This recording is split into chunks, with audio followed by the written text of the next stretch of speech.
resistencia, revueltas y rebeliones. Conscientes de que la segunda década del siglo XIX vio nacer el colapso del imperialismo ibero en el continente latinoamericano, los historiadores del período de la independencia han examinado detalladamente la última etapa del siglo XVIII en busca de manifestaciones de resistencia al colonialismo, con la esperanza de descubrir las semillas del deseo de independencia nacional. En el caso peruano, esto ha hecho incluso que algunos intenten agrupar en una primera coyuntura rebelde a la resistencia ocurrida en Cochabamba y Cotabambas en la década de 1730 contra las revisitas de las poblaciones india y mestiza emprendidas por Castelfuerte con la finalidad de revisar los padrones de tributarios y reorganizar las cuotas de la mita. Esta coyuntura incluye asimismo la abortada rebelión de Oruro de 1739, además de otras conspiraciones y movimientos de protesta que tuvieron lugar en Oruro, Lima y Huarochirí en 1750.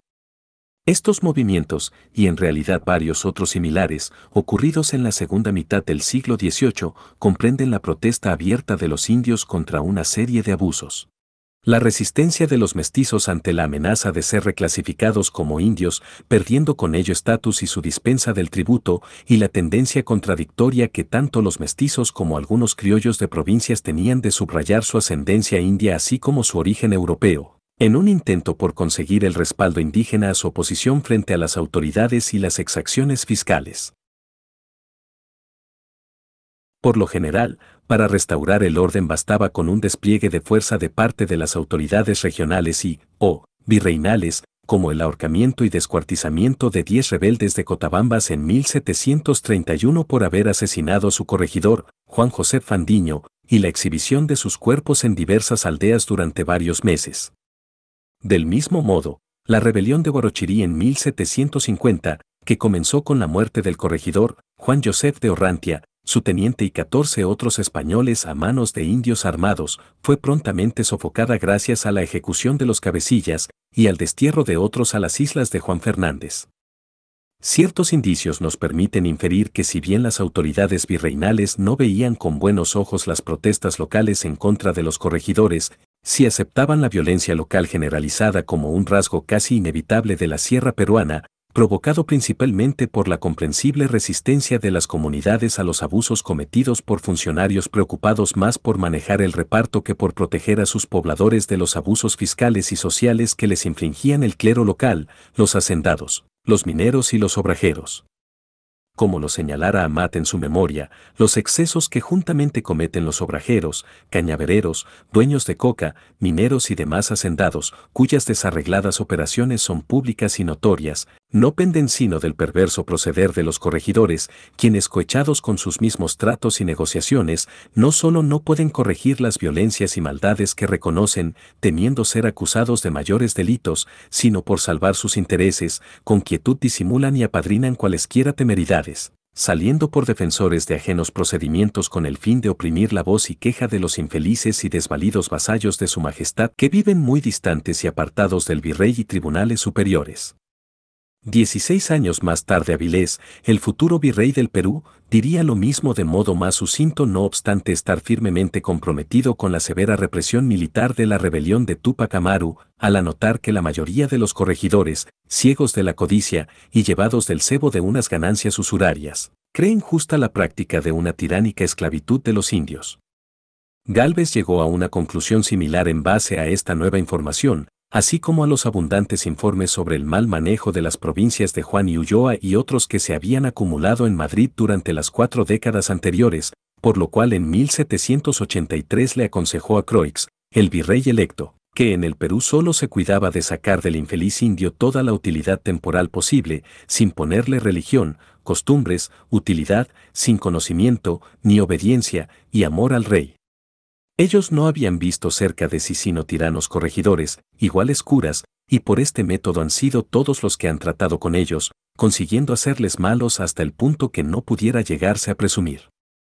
Pero por mucho que los funcionarios ministeriales y virreinales puedan haber comprendido las causas fundamentales de las rebeliones y la resistencia indígena, en los círculos del poder de Madrid y Lima había un supuesto implícito según el cual estos movimientos debían ser reprimidos vigorosamente cuando amenazaban la seguridad de zonas pobladas por españoles, o si no contenidos, en parte mediante ocasionales expediciones punitivas, si tenían lugar en las márgenes de la civilización. Por lo tanto, Manso reaccionó rápidamente al levantamiento de Huarochirí de 1750, que, según pensaba, tenía ciertas perturbadoras conexiones con una conspiración preparada en Lima en 1747 por residentes indios originarios de dicha provincia, enviando una compañía de caballería y 7 de infantería, un total de casi 1000 hombres, a reprimirlo, simplemente porque no podía darse el lujo de permitir que quedaran sin castigo los amotinados que habían incendiado el cabildo de un importante pueblo de provincias y que amenazaban con destruir las haciendas locales.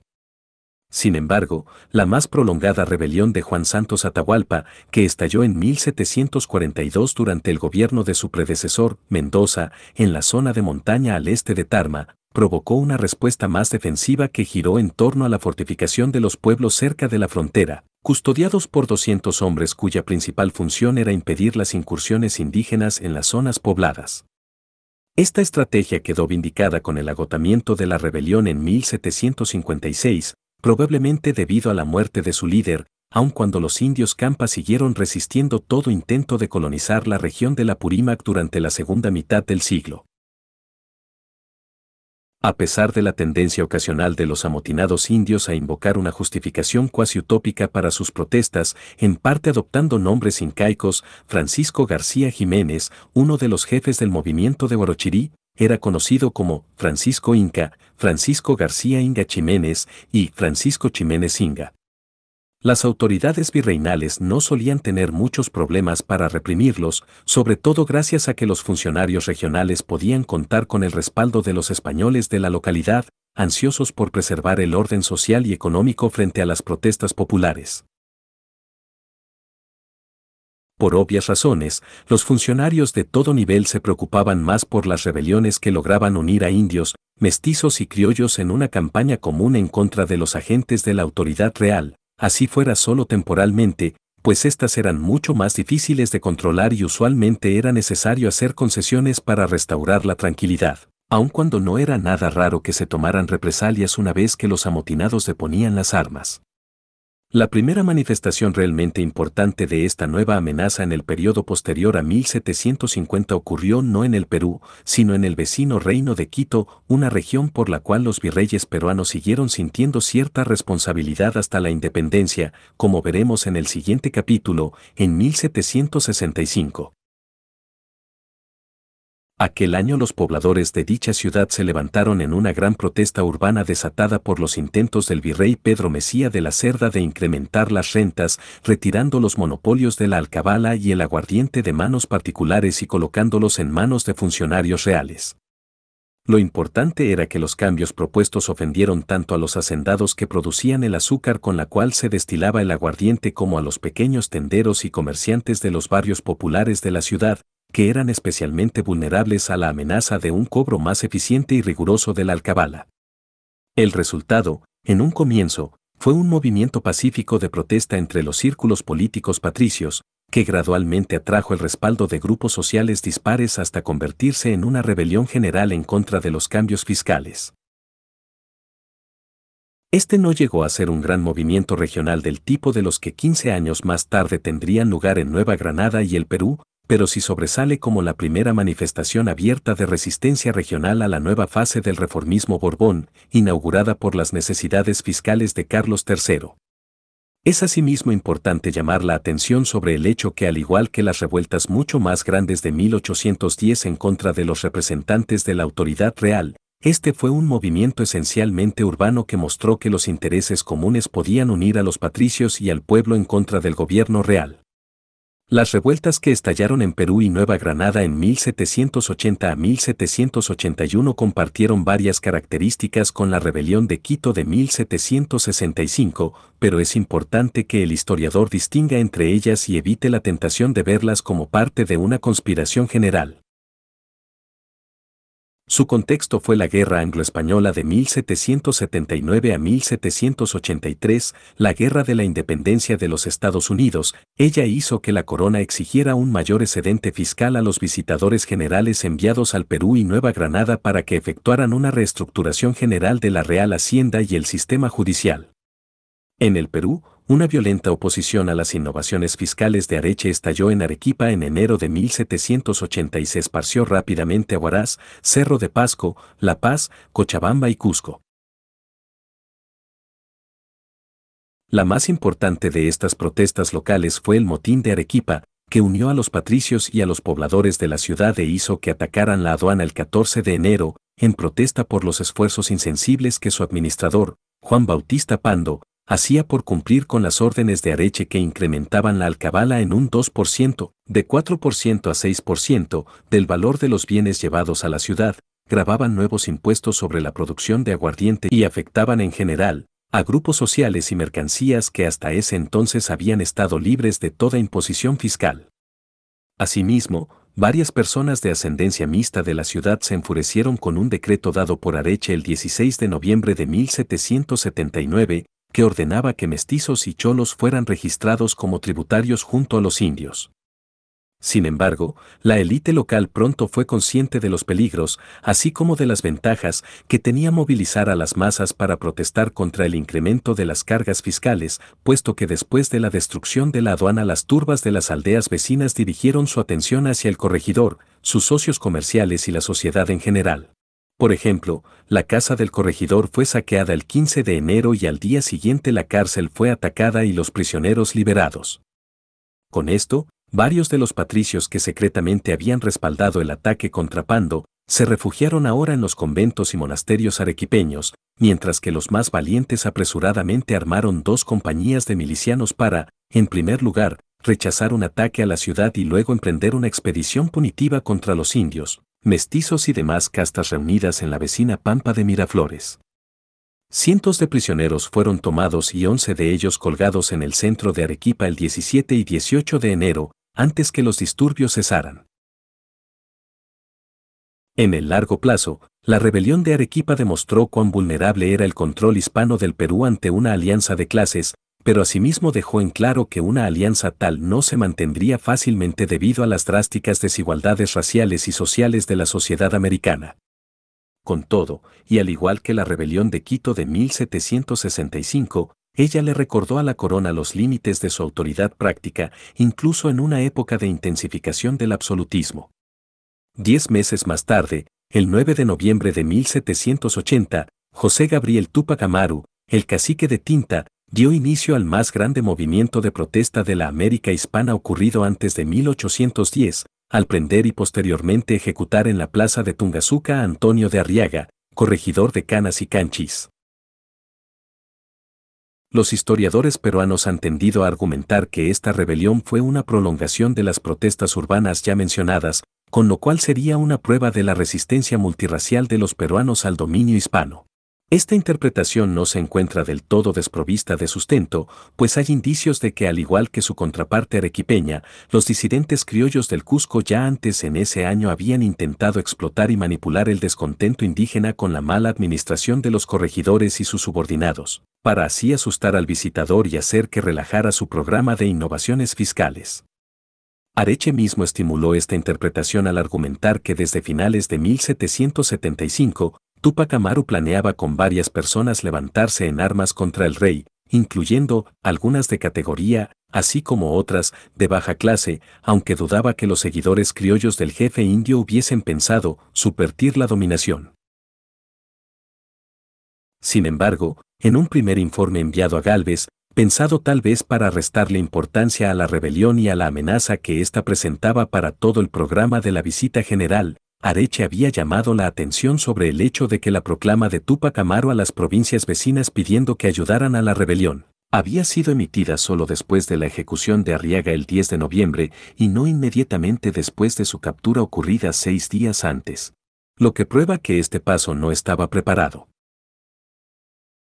Guirior apoyaba la teoría de la conspiración, que él creía explicaba también los disturbios ocurridos en Huaraz en febrero de 1780, cuando 2000 hombres armados protestaron por los rumores que decían que los mestizos iban a ser registrados como tributarios, y el motín de Pasco en marzo, que comprendió el apedreamiento de Miguel de Endérica, el administrador de alcabalas, y la quema de sus papeles en medio de rumores sobre nuevos impuestos a gravarse sobre la venta de sal, coca, carbón y leña. 18 meses más tarde Areche también insistió en las conexiones entre la rebelión y los anteriores disturbios urbanos, en lo que venía a ser un informe de despedida sobre la rebelión. Ya sabía que en unos cuantos días iba a ser reemplazado como visitador por Escobedo, describiendo los eventos arequipeños de enero de 1780 como el primer chispazo de este alzamiento. Sin embargo, con la siguiente observación, Areche hizo un análisis convincente, en este mismo documento, de la actitud que algunos criollos locales tenían para con los indios rebeldes.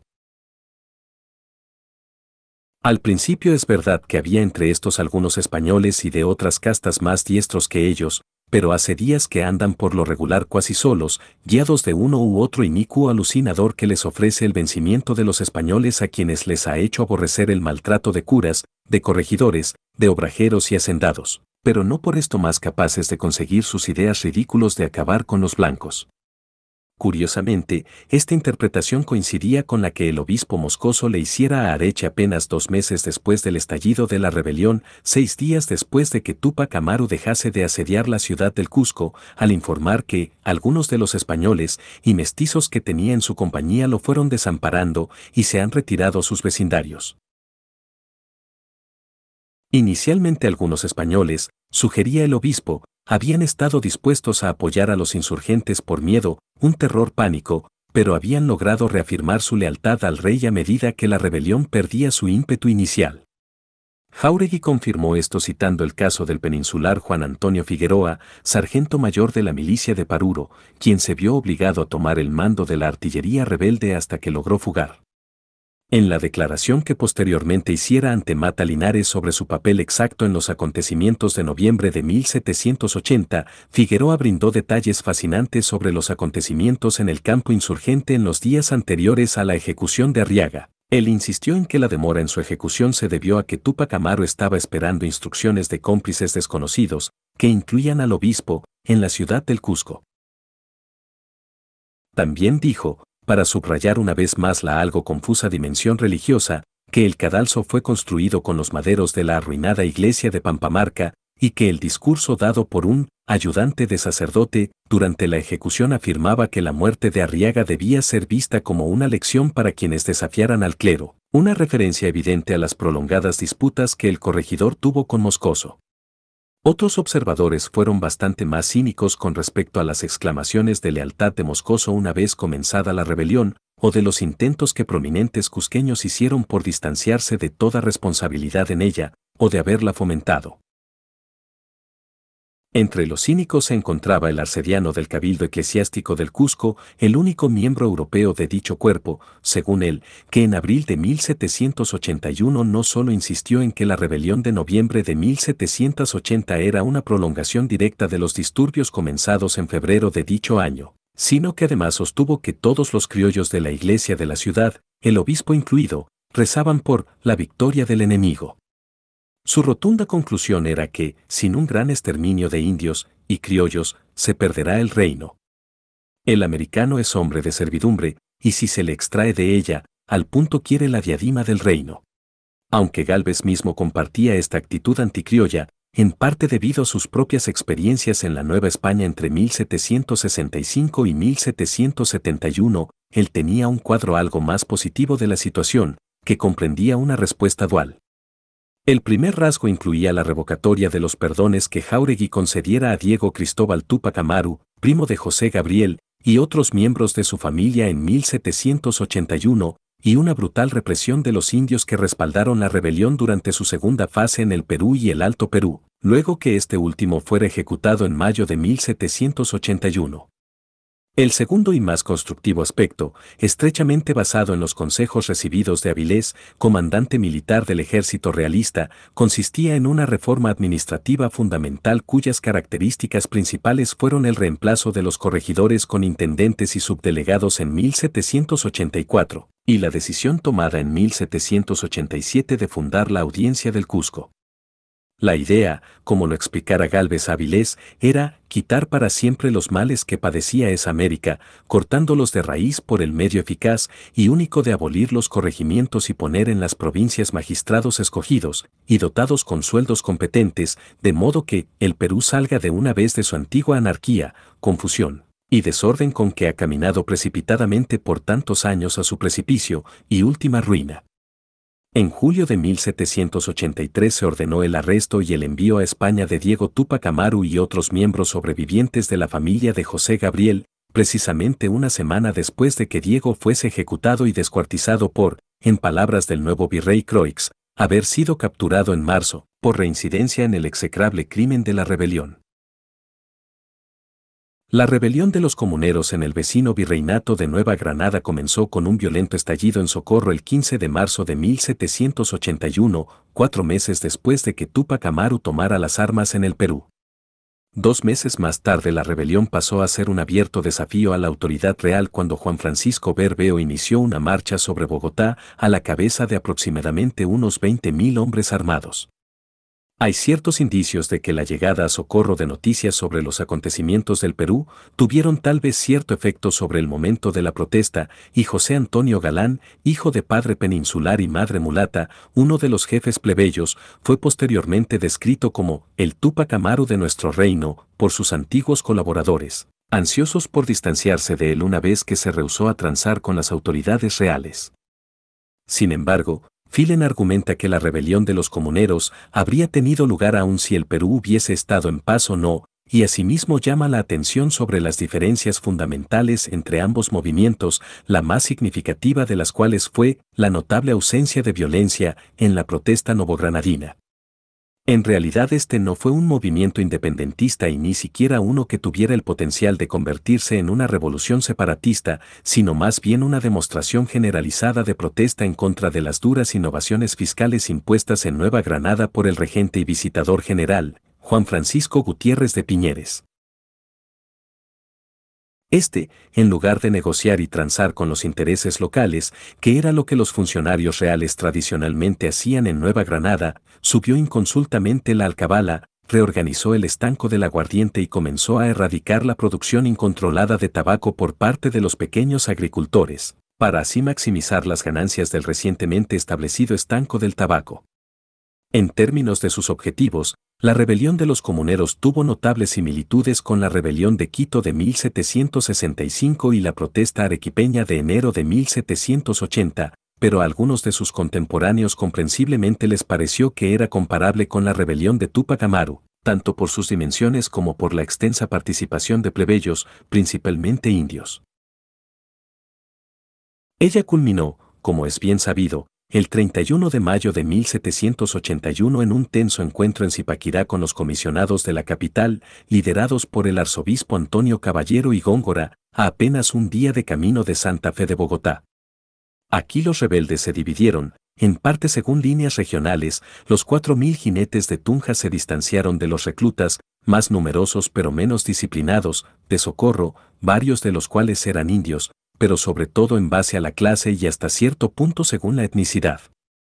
El resultado, una vez perdido el ímpetu de la marcha, fue que el hacendado Francisco Bermeo y otros criollos de clase media lograron arrebatar el control del movimiento de manos de sus dirigentes más radicales y acordaron con el arzobispo regresar a Socorro y deponer las armas, a cambio de su promesa de suprimir el estanco del tabaco, bajar la alcabala a su antiguo nivel, darle a los americanos un mayor acceso a los cargos y otras concesiones más. Una de estas promesas fue cumplida de inmediato al nombrarse a Bermeo corregidor de Socorro. Una vez más, las esperanzas que las masas tenían de una significativa mejora social solo fueron satisfechas muy parcialmente, a medida que los criollos que habían tomado el control del movimiento les abandonaban. Galán, quien rehusó aceptar las capitulaciones de Zipaquirá, fue capturado por sus antiguos compañeros y en enero de 1782 la audiencia de Bogotá le condenó, a él y a otros 3 jefes populares, a morir en la horca y ser descuartizados, a lo cual seguiría la habitual exhibición de las partes de su cuerpo en distintos lugares asociados con su rebelión. Es claro que ninguno de estos movimientos de protesta ocurridos a finales de la colonia fue un antecedente directo de la independencia.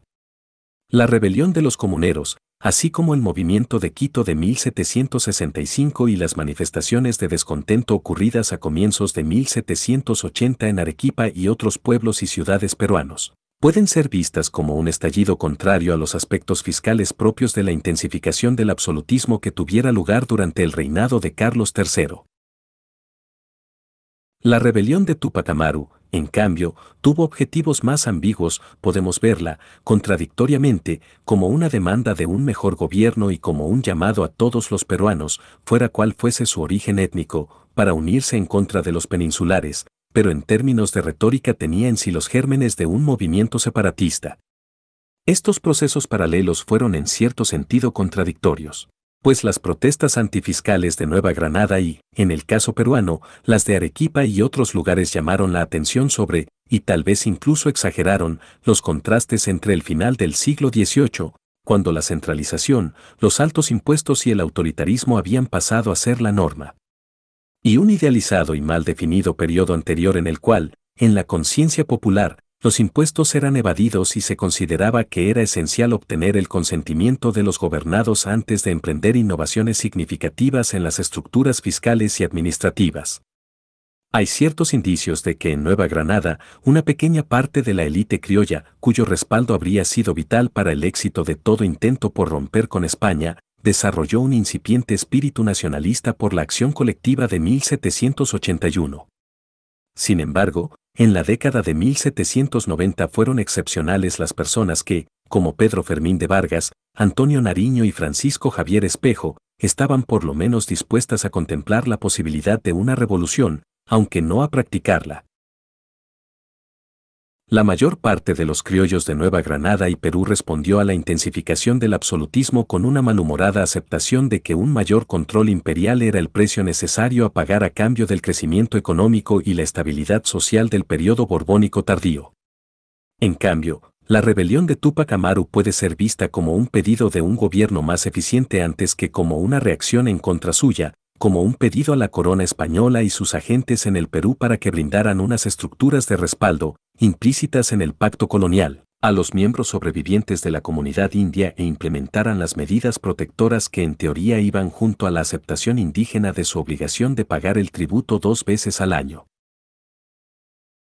En el virreinato peruano, la estrategia dual de reprimir la insurgencia con fuertes represalias, en combinación con un intento de mejorar el nivel de la administración judicial nombrando a peninsulares como intendentes y oidores, trajo consigo un prolongado periodo de relativa estabilidad entre 1784 y 1810. El recuerdo de la rebelión de Túpac Amaru inevitablemente se fue borrando en los años 90, aun cuando las personas que buscaban favores de las autoridades virreinales o metropolitanas tendían a citar los servicios prestados al rey durante la insurgencia, y la tendencia paralela de los funcionarios locales a invocar su recuerdo cuando se topaban con una resistencia violenta a su administración.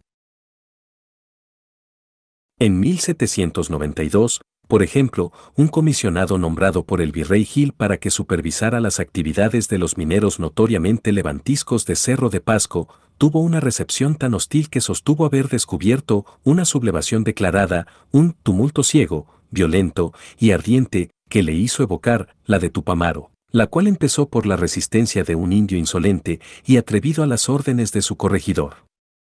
En 1805 tuvo lugar el primer y, hasta 1814, único indicio de que la memoria colectiva de la región del Cusco podría resucitar la noción algo idealizada de encontrar un inca que liderará un movimiento separatista.